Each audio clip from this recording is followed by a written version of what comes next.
The transport shuttle's engines whined as it descended through the rust-red atmosphere of Kalara Prime, a contested border world that had become the unlikely symbol of human-Varnkai cooperation. Captain Maya Delacroix pressed her face to the small porthole, watching the sprawling military compound grow larger below. Prefabricated human structures sat alongside towering Varnkai spires, an architectural representation of the uneasy alliance between their species. Maya straightened, her diplomatic uniform, the blue fabric crisp despite the long journey from Earth. At 28, she was younger than most officers assigned to such sensitive positions, but her linguistic abilities and tactical training had made her the ideal choice for this liaison role. The diplomatic corps had been clear: maintain the alliance at all costs. The war against the hegemony required both human technology and Varnkai warrior prowess. The shuttle's landing thrusters kicked up clouds of red dust as they touched down. Maya gathered her gear and stepped onto the scorching surface of Kalara Prime, immediately feeling the planet's heavier gravity in her bones. The air recyclers in her breathing apparatus hummed quietly, filtering the thin atmosphere. A delegation waited for her at the landing pad. 3 humans in standard military. Fatigue stood at attention, while behind them loomed 4 Varnkai warriors.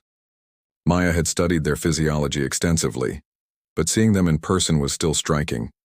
7 feet tall on average, with elongated limbs and pale green skin that seemed to absorb the harsh sunlight. Their faces were angular, almost ethereal, with large eyes adapted for their homeworld's dim twin suns. The tallest Varnkai stepped forward, and Maya's breath caught. War Commander Velka Tharn was even more imposing than her service record suggested. Nearly 8 feet of lean muscle wrapped in ceremonial armor, her pale green skin marked with ritual scars that spoke of countless battles. But it was her hair that truly caught Maya's attention. Waves of deep red that fell past her shoulders, an unusual trait among her species that marked her as nobility. Captain Delacroix. Velka's voice was a low rumble, her English heavily accented but precise. I am War Commander Tharn. You are smaller than expected. Maya managed to keep her expression neutral despite the obvious slight. War Commander. I'm honored to serve alongside the legendary Crimson Blade of Varnka. Something flickered in Velka's large amber eyes. Surprise, perhaps, that this human knew her ceremonial title. Indeed. Come. The briefing awaits. And we have wasted enough time on pleasantries. The command center was a study in contrasts. Human holographic displays showed tactical readouts in neat, organized grids, while Varnkai information systems projected 3-dimensional battle scenarios that seemed to flow like living things. Maya took her assigned seat at the briefing table, acutely aware that she was the only human among a dozen Varnkai officers. Velka activated the central display, showing a map of the contested sector. Tomorrow we strike the hegemony supply depot at Zarion Station. Intelligence suggests minimal resistance, perhaps 50 enemy combatants. The approach vector takes us directly through the residential district, Maya observed, studying the tactical overlay. Civilian casualties could be significant. A ripple of dismissive sounds came from the Varnkai officers, their equivalent of scoffing. Velka's eyes fixed on Maya with predatory intensity. Civilians who shelter our enemies share their fate, Velka declared. This is the Varnkai way, swift, decisive, without sentiment clouding judgment. Maya felt heat rise in her cheeks but kept her voice level. With respect, War Commander, our intelligence also indicates the presence of non-combatant children and elderly. Perhaps an alternate approach. Enough. Velka's voice cut through the air like a blade. She rose to her full imposing height, casting a shadow over Maya.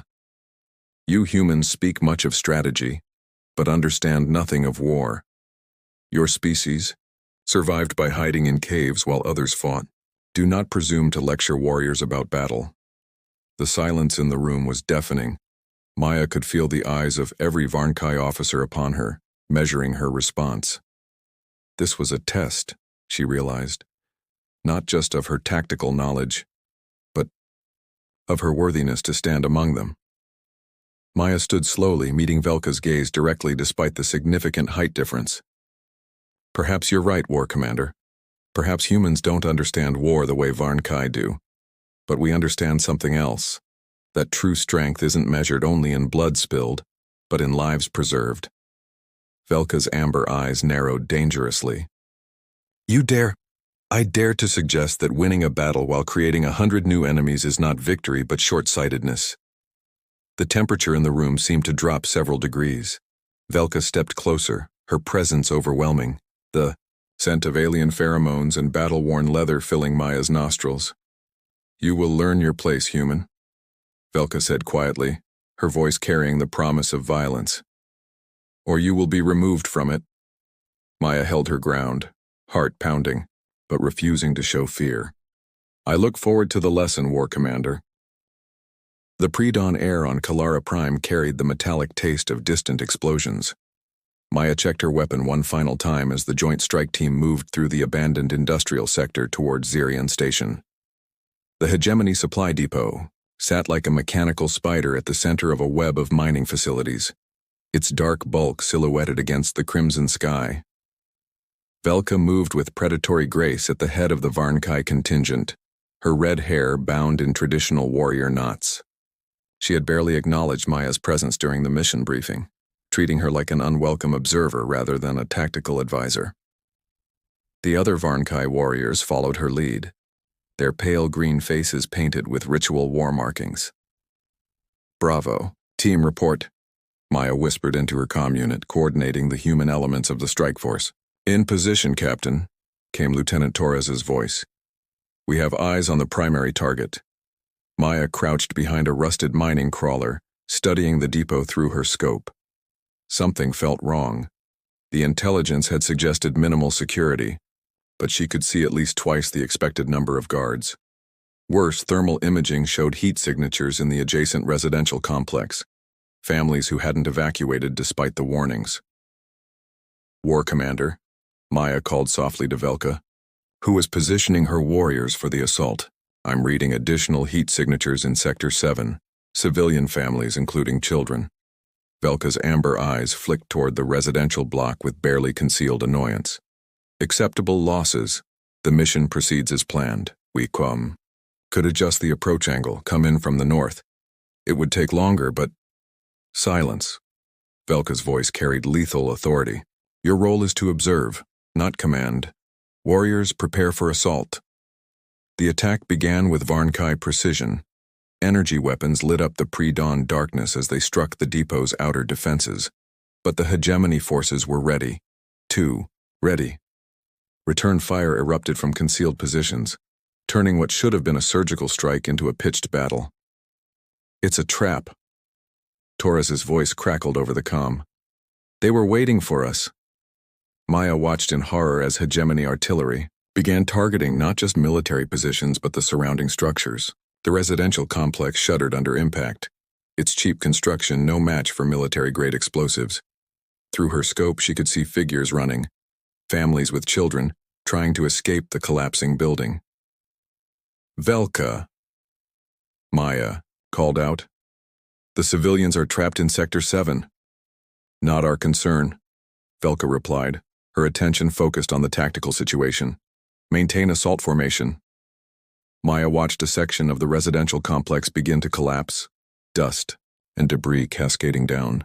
In that moment, she saw a small figure, a Varnkai child no more than 5 or 6 years old, stumbling through the rubble, calling out in the alien tongue she recognized as cries for its parents. Time slowed. Maya could hear Velka shouting.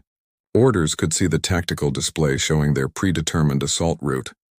But all she could focus on was that child, alone and terrified in a war zone. Damn the orders, Maya whispered and broke from cover. She sprinted across open ground, ignoring the energy bolts sizzling past her ears. The child had fallen, trapped under a fallen beam. Maya could hear Velka's voice over the comm, sharp with, Fury, Captain Delacroix, return to position immediately. Maya reached the child, a little girl with the pale green skin and large eyes of her species, but smaller, more fragile than adult Varnkai. The beam across her legs was too heavy for Maya to lift alone. She activated her emergency beacon, calling for assistance. "I need help, child trapped in Sector 7. Two Varnkai warriors broke from their assault positions to assist, their military discipline overriding their commander's orders when they saw one of their own species in danger. Together, they freed the child, who clung to Maya with surprising strength. But Maya's unauthorized rescue had disrupted the carefully planned attack. The hegemony forces used the confusion to reposition, turning what should have been a quick victory into a prolonged engagement. By the time they secured the depot, 3 Varnkai warriors were wounded, and their element of surprise was completely lost. The aftermath was tense. The strike team regrouped at the depot's command center, where salvageable intelligence was being extracted from enemy computers. The rescued child had been reunited with her family, workers who had been unable to evacuate in time, but the mission's tactical objectives had been compromised. Velka approached Maya with slow, deliberate steps. Her amber eyes were cold with fury, and Maya could see the other warriors watching, waiting to see how their commander would handle this breach of discipline. "Captain Delacroix."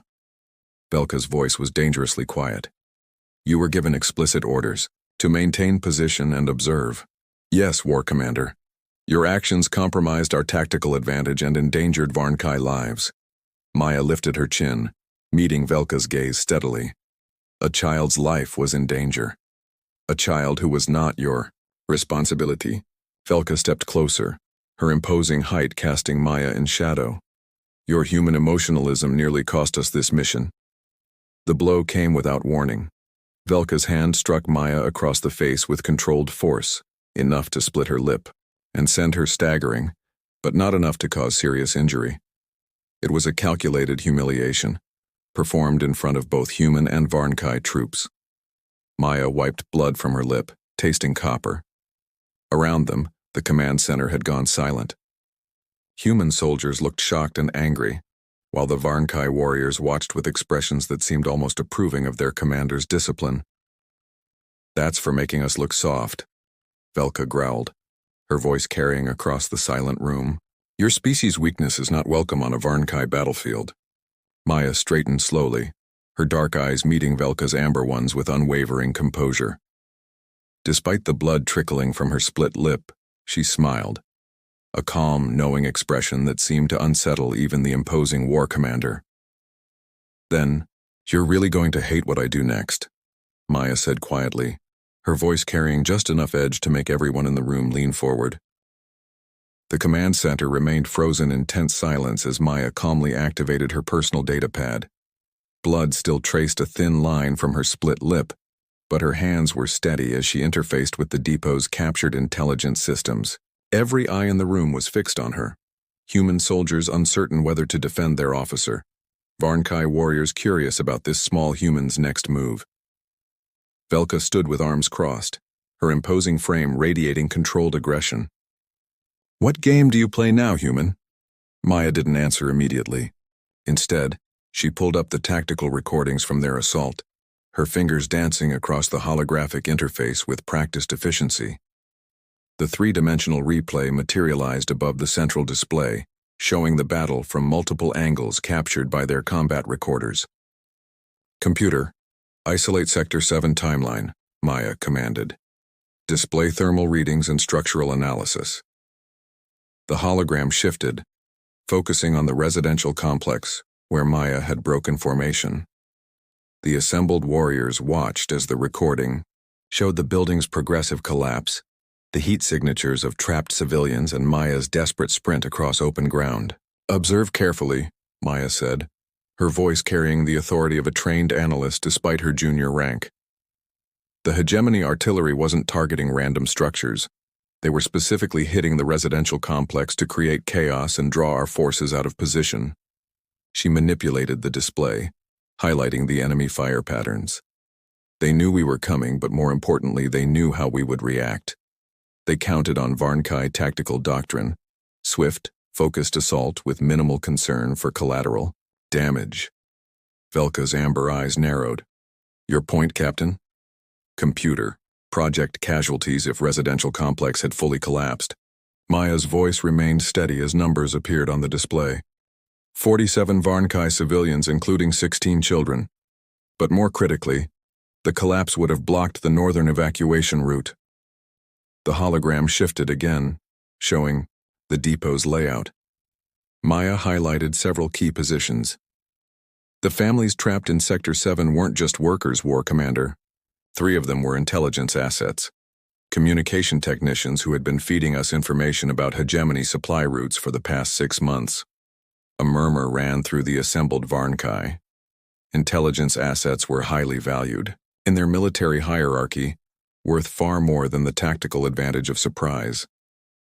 Furthermore, Maya continued, manipulating the display to show communication intercepts.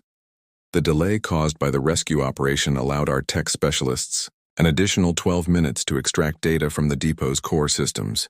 We now have the locations of 17 other supply caches, complete shipping manifests, and the identity codes of 43 deep-cover hegemony agents. She turned to face Velka directly, her dark eyes steady despite the blood still drying on her chin. My human emotionalism didn't compromise the mission, War Commander, it saved it. The silence that followed was different now. Not the shocked quiet of discipline being enforced, but the thoughtful pause of warriors reconsidering their assumptions. Several Varnkai officers exchanged glances, their expressions showing grudging respect. Velka stepped closer, her voice dangerously low. You present data well, human, but you still disobeyed direct orders. Yes, Maya replied without hesitation. I did. And you would do so again? Maya met the War Commander's intimidating gaze without flinching. If it meant saving lives and completing the mission successfully, without question. For a long moment, the two women stared at each other, the towering Varnkai warrior with centuries of military tradition behind her, and the human diplomat who had just challenged everything that tradition represented. Maya could feel the weight of cultural expectations pressing down on the room like a physical force. Then Maya did something that surprised everyone, including herself. She stepped back, powered down her datapad, and turned toward the exit. Where? Are you going? Velka demanded. Maya paused without turning around. To file my mission report, War Commander, unless you require anything else from me. You will not demand acknowledgement of your actions, recognition for your tactical insights. Maya finally turned back, and for the first time since arriving, on Kalara Prime she allowed herself a genuine smile. War Commander, I didn't save those people for recognition. I saved them because it was right. The intelligence we gained was a bonus. Whether you choose to acknowledge that is entirely your decision. She moved toward the door again, then paused. But I will say this. Your warriors followed me into that collapsing building without hesitation once they saw what needed to be done. They understood the mission's true objective even when their orders said otherwise. That speaks well of their training and their commander. With that, Maya left the command center, leaving behind a room full of warriors grappling with concepts they had never been forced to consider. As the door sealed behind her, she could hear the beginning of heated discussion in the Varnkai language. Voices raised in argument, in question, in something that might have been the first seeds of doubt about their rigid military doctrine. Velka remained standing where Maya had left her, staring at the closed door with an expression that none of her subordinates could quite interpret. The tactical display still showed the mission analysis, the evidence of how one human's weakness had turned potential disaster into strategic victory. For the first time in her long military career, War Commander Velka Tharn found herself questioning whether strength and honor were truly as simple as she had always believed. 3 days after the Zirion Station incident, the joint command structure on Kalara Prime had developed an undercurrent of tension that even the most oblivious personnel could feel. Maya found herself caught between suspicious human colleagues who whispered about her going native and Varnkai warriors who regarded her with something between grudging respect and puzzled hostility. She was working late in the Intelligence Analysis Center, cross-referencing the data they'd recovered from the depot, when she heard the distinctive heavy footsteps of Varnkai combat boots in the corridor. Most of the base was asleep, leaving only essential personnel on duty. Maya didn't look up from her holographic displays until the footsteps stopped directly behind her. Captain Delacroix. Velka's voice had lost some of its earlier hostility, replaced by something Maya couldn't quite identify. She turned in her chair, taking in the war commander's appearance.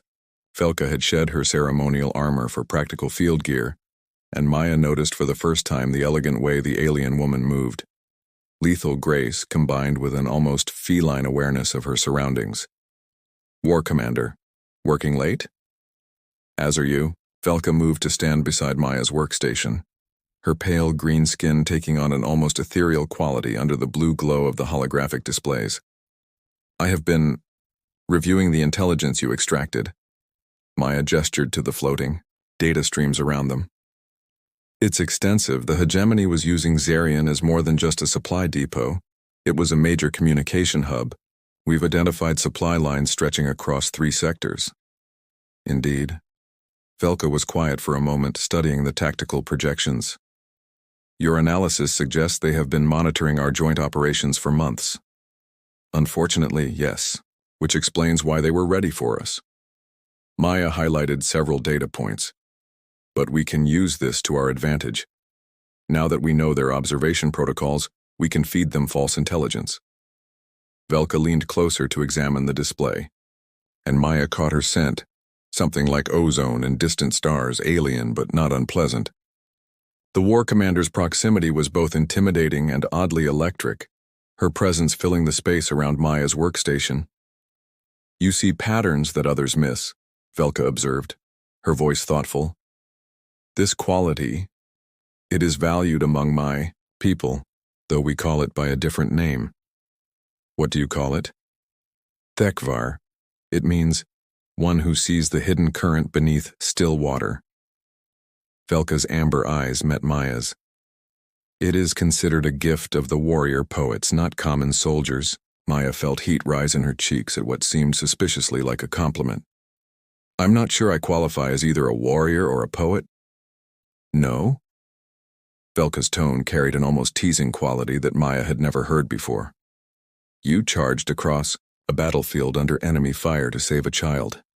You challenged a war commander in front of her own troops. You speak of honor and duty as if they were living things rather than abstract concepts. She paused. What would you call such actions, if not those of a warrior poet? The question hung in the air between them, charged with implications that Maya wasn't entirely sure she understood. The intelligence center felt smaller somehow, the distance between them reduced to mere inches. I would call them human, Maya said quietly. Velka was silent for a long moment, her gaze intense and unreadable. Then she noticed something that made her expression shift to concern. You are injured. Maya's hand went unconsciously to her cheek, where a fading bruise marked where Velka had struck her. It's nothing. Occupational hazard of challenging Varnkai commanders, apparently. I should not have, Velka began, then stopped herself. Maya could see conflict playing across the alien, woman's angular features, duty warring with something else, something more personal. You were maintaining discipline, Maya said, surprising herself by offering understanding rather than resentment. I understand the position you were in. Do you? Velka's voice was softer now, almost vulnerable. My warriors expect strength, decisiveness, unwavering adherence to our code, to show favor to an outsider, especially a human. She trailed off, her amber eyes troubled. Maya stood, bringing herself closer to Velka's eye level, though the height difference was still significant. What if your code is wrong? The question was dangerous, borderline treasonous by Varnkai standards. Maya could see Velka's body tense, her warrior instincts responding to the challenge. But instead of anger, something else flickered in those amber eyes. Curiosity, perhaps even longing. My code has guided my people for millennia, Velka said, but her voice lacked its usual conviction. And where has it led? Maya stepped closer, close enough to see the faint scarification on Velka's pale neck, close enough to feel the heat radiating from the alien woman's body. To endless wars? To alliances built on fear rather than respect? To a universe where Saving a child is seen as weakness? Velka's breathing had changed, become more shallow. Her eyes locked onto Maya's with an intensity that was almost predatory, but not quite. Something else entirely. "You are dangerous," Velka whispered, her voice carrying undertones that made Maya's pulse quicken. "More dangerous than any enemy I have faced." "Why?"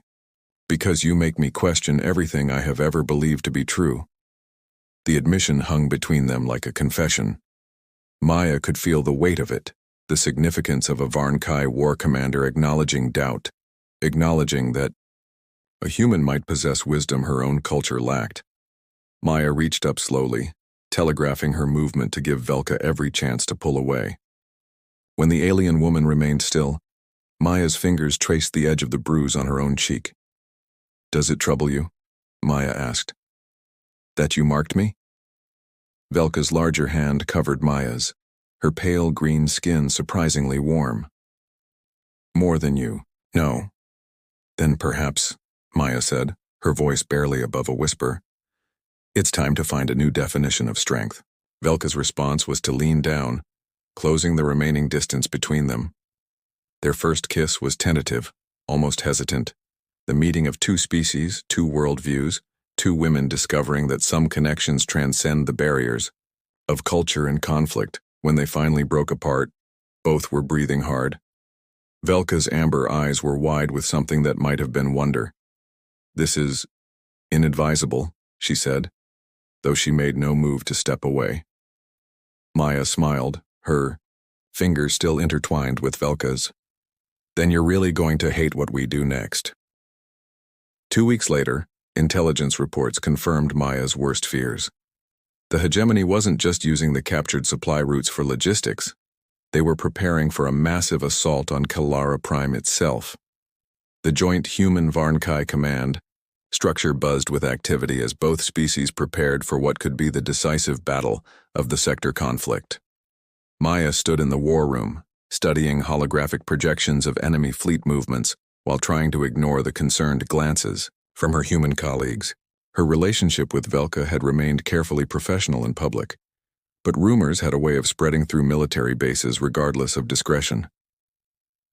"Their attack pattern doesn't make sense," Lieutenant Torres observed, pointing to the tactical display. 3 separate assault vectors, but none of them focused on our primary defensive positions.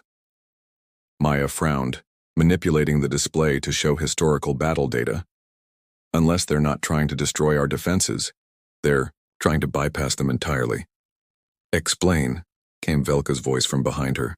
The war commander had entered the room with her usual silent grace, her presence immediately commanding the attention of both human and Varnkai personnel. Maya highlighted several key positions on the hologram. "Look at the attack vectors in relation to the civilian evacuation routes. They're not targeting military installations first, they're cutting off escape paths. They want to trap the population." "A siege?"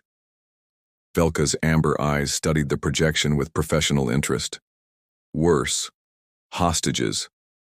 Maya felt sick as the pattern became clear. "They learned from Zarian Station. They know we'll compromise tactical positions to protect civilians. They're going to use that against us." The room fell silent as the implications sank in. Traditional Varnkai doctrine called for protecting military assets first, civilian populations second. But Maya's actions at Zarion had shown that humans, and some Varnkai, were willing to sacrifice tactical advantage to save lives.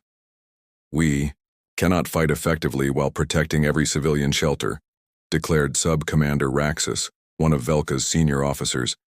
"Better to evacuate all non-essential personnel before the battle begins." "There isn't time," Maya replied, calling up transport schedules. "Full evacuation would take 18 hours. The enemy fleet will be here in 6. "Then we fight as Varnkai have always fought," Raxus continued. "Swift, decisive, accepting necessary losses." Maya turned to face the assembled officers, both human and alien. "What if there's another way?" "Captain," warned Colonel Harrison, the senior human officer, "this isn't the time for unconventional tactics." "It's exactly the time." Maya moved to the central display, her fingers dancing across the holographic interface. The hegemony is counting on us responding predictably. They expect either human emotionalism or Varnkai ruthlessness. What if we give them neither? Velka stepped closer, her attention focused entirely on Maya. What do you propose? We use their expectations against them. Maya highlighted the 3 attack vectors. They're spreading their forces thin to cut off evacuation routes. That means their main assault force is weaker than it appears, but they're counting on us either abandoning the civilians or weakening our defenses to protect them. Maya's hands moved rapidly, reshaping the tactical display. Instead, we turn the civilian shelters into the trap. Each shelter becomes a fortified position, but not defensively, offensively. Small units with heavy weapons positioned to hit the hegemony forces from behind while they're focused on our main defensive line. You want to use civilians as bait, Colonel Harrison said, his voice thick with disapproval. I want to use their compassion as camouflage, Maya corrected. The civilian shelters are already hardened positions. We just need to put the right people in them. Velka studied the projection, her expression unreadable. It would require perfect coordination between human and Varnkai forces. One mistake and we lose everything. Yes, Maya agreed. It would require trust. The word hung in the air like a challenge. Trust was not something that came easily to either species, and certainly not something their respective military doctrines emphasized. But as Maya watched the faces around her, human and Varnkai alike, she could see consideration where she might have expected rejection. The plan has merit, Velka said finally, but it requires a single command structure. No separate human and Varnkai chains of command. Colonel Harrison shifted uncomfortably. War Commander, with respect, joint command has never been tested in combat. Then perhaps it is time for another first, Velka replied, her amber eyes meeting Maya's.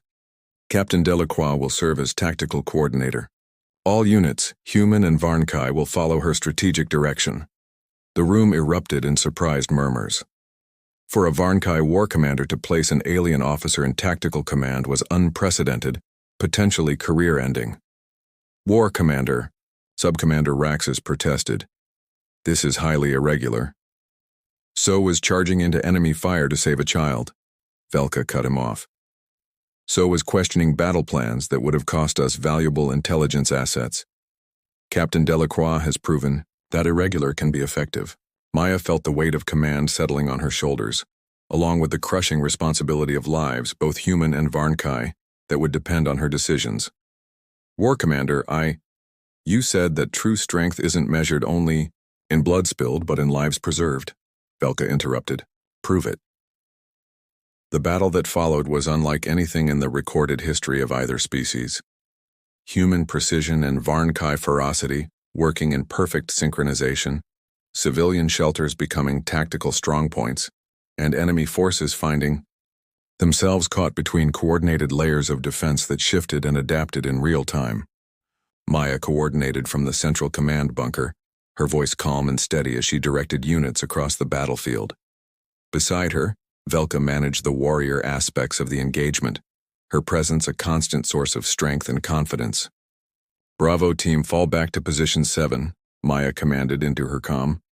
Charlie Team, move to support Alpha's flanking maneuver. Enemy forces attempting to breach Sector 4, Velka reported, her own tactical display showing Varnkai positions. Deploying rapid response units. The coordination was seamless, as if they had been fighting together for years rather than days. When the dust finally settled 12 hours later, the hegemony assault had been not just repelled but completely shattered. Enemy casualties were severe while Allied losses were remarkably light. In the aftermath, as reports came in from across the battlefield, Maya found herself alone with Velka in the command bunker. Both women were exhausted, running on adrenaline and determination. Your strategy worked, Velka said quietly. Lives preserved, victory achieved. Maya nodded too. Tired for triumph. Couldn't have done it without your warriors trusting a human tactical coordinator. They did not trust a human, Velka corrected, moving closer. They trusted you, as did I. The admission carried weight beyond its simple words. Maya looked up into Velka's amber eyes and saw something she had never expected to find there. Not just respect, but affection. Love, even, though neither would speak the word aloud. The joint command structure will become permanent, Velka continued. High Command has already approved the new protocols. Human strategic thinking combined with Varnkai tactical execution. And us? Maya asked softly. Velka's hand found Maya's, their fingers intertwining, pale green and warm brown, alien and human, warrior and diplomat united by something stronger than military protocol. Us, Velka said, her voice carrying a tenderness that few would ever hear from the legendary war commander. We define our own honor now. Outside the bunker, the twin suns of Kalara Prime were setting, painting the sky in shades of gold and crimson. In the distance, human and Varnkai personnel worked side by side, rebuilding what had been damaged, planning for a future that neither species could have imagined alone. Honor, Maya reflected, wasn't about following ancient codes or maintaining traditional hierarchies. It was about choosing to do what was right, even when it was difficult, even when it challenged everything you had been taught to believe. Especially then, as Velka's arms encircled her, Maya realized that some victories were worth more than tactical objectives or strategic advantages. Some victories changed not just the course of battles, but the course of hearts. And perhaps, if they were very fortunate, the course of two species learning to see strength not as conquest but as compassion. The war was far from over, but something fundamental had changed on Kalara Prime. In the space between human emotion and Varnkai discipline, they had found something new. A way of being warriors that honored both strength and mercy, both victory and preservation of life. It was, Maya thought as she settled into Velka's embrace, a definition of honor that both species could learn to live with. The end.